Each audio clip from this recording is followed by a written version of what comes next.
que esse jovem seja capaz de fazer as suas escolhas, né? E que ele Mas tenha essa capacidade. você acha que nesse aspecto a informação está chegando e na quantidade devida hoje? O que você acha? Eu acho que a gente tem uma quantidade muito grande de informação. Né? Chegar a informação, ela chega. Mas de que maneira que ele vai absorver essa informação, acho que talvez seja a coisa mais importante. De que maneira que ele vai absorver essa informação. Né? A Secretaria de Educação, ela tem algumas ações que promovem esse protagonismo e que promovem essas ações mais conscientes dos jovens, né? Em diversas áreas, né? Para que esse adolescente possa tomar para si o direcionamento, né? A minha preocupação com o tabaco é aquela preocupação do professor que eu mencionei no primeiro bloco, o Joseph de Franza. Se um menino desses tiver a genética, e são vários genes, né? Para houve estudos, inclusive o INCA fez um trabalho, acho que foi tese de doutorado de um médico do INCA, inclusive testou lá em Curicica, no hospital. Eu era coordenador de um programa de tabaco e tratava de fumante. Eu trato fumante antes de ter tratamento para fumante, né? E aí a gente tinha grupos, às vezes 20, 30 pessoas, e todos dosaram, tiraram sangue, tiveram o sangue coletado para pesquisar os tais genes e tal. Fizeram isso em várias unidades de saúde. Então, a conclusão, por exemplo, lá do professor de Massachusetts, é que se você tiver o gene do fumo, da nicotina, né, de se ligar à nicotina, porque muita gente experimenta o cigarro e não continua fumando. Não é automático, né? É aquele que tem a predisposição genética. Só que a gente não tem isso, né? Uma criança de 13 anos, ela não sabe se tem isso. Gente, não tem, ninguém sabe. O pediatra dela não sabe, a família não sabe. Então, o grande problema é que é um tipo de experimentação que, para nós, eu que estudo isso, vai fazer 50 anos ano que vem, não tem como você brincar com isso. Ou seja, é uma experimentação mínima, pode te levar a uma dependência por 40, 50 anos e fazer você morrer disso. Os estudos hoje falam que o cigarro mata 2 em cada 3 usuários.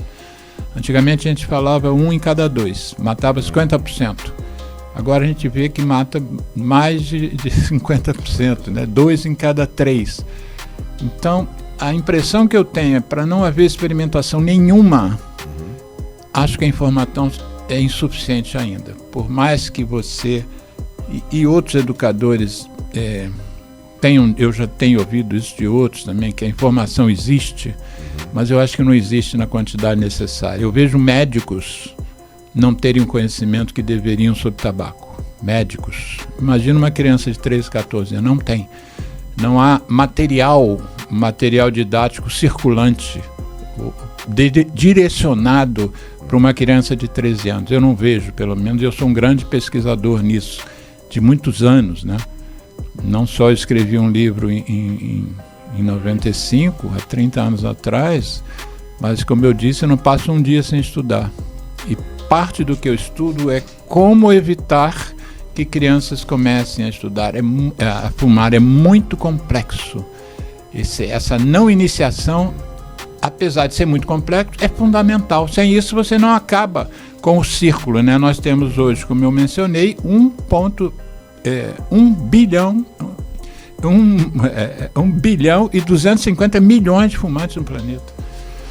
E essa geração, a indústria, se isso é tudo morrer, a indústria vai querer botar 1 bilhão e 250 milhões novos adolescentes por ano. E os últimos dados brasileiros mostram que estava havendo uma queda na iniciação dos meninos, está começando a aumentar de novo, apesar do nosso programa no geral ser um sucesso.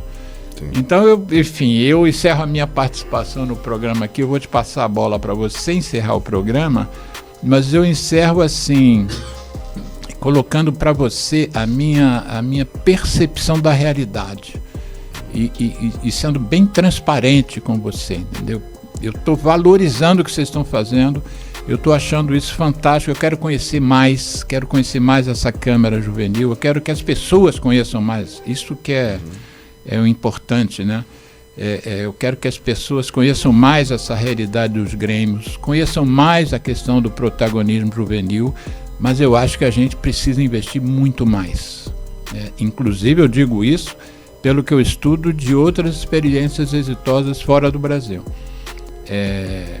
Existem experiências exitosas, muito exitosas, na Itália, nos Estados Unidos. Esse menino que eu apoio em Gana, na África, tem feito um trabalho sensacional. Tem muita coisa na França, porque eu me especializei na França. Eu acompanho muito as coisas que são feitas lá na cidade, que é Estrasburgo, onde eu me formei. Então eu acho que a gente também, apesar de sermos exemplares, é considerado o programa contra o fumo no Brasil o maior do mundo, o mais especialidade, junto com a Austrália, enfim, Turquia. Tem alguns países que estão à frente, e o Brasil é um deles, se não o melhor, é um dos melhores.